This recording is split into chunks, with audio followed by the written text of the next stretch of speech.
जाडोको त्यो शान्त बिहान, सेतामे हिउँ र न्यानो अनुभूति आजको भिडियोको विषय यही हो। यदि तपाईलाई हिउँ, जाडो मौसम र प्राकृतिक सौन्दर्य मनपर्छ भने यो भिडियो तपाईकै लागि। आज चाहिँ म हिउँ खेल्न गइरहेको छु।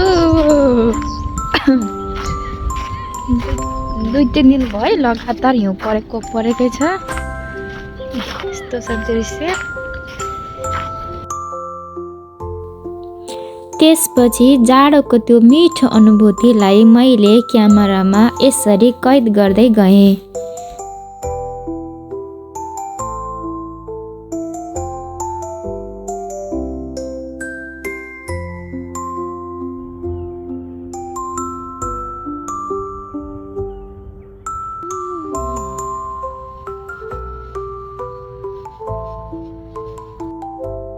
हिउँको नरम गलैँचा बिछाएको त्यो बाटो कतै क्षितिजको सुनौलो ज्यालोतिर लम्किरहे जस्तो, छेउमा उभिएको बाक्लो झाडी जसले हिउँकै बर्को ओढे जस्तो, मानौ उसले पनि जाडो झेल्न आफूलाई ढाके जस्तो।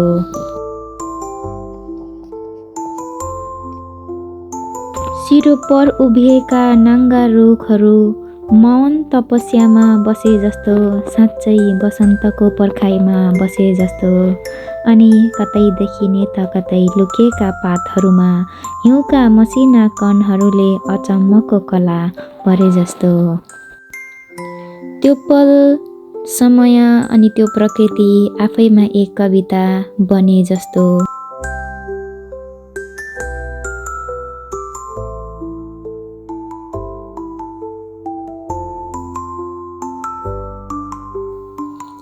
शिशिर ऋतुको त्यो सुन्दर पललाई क्यामेरामा कैद गर्ने मेरो सानो प्रयास थियो।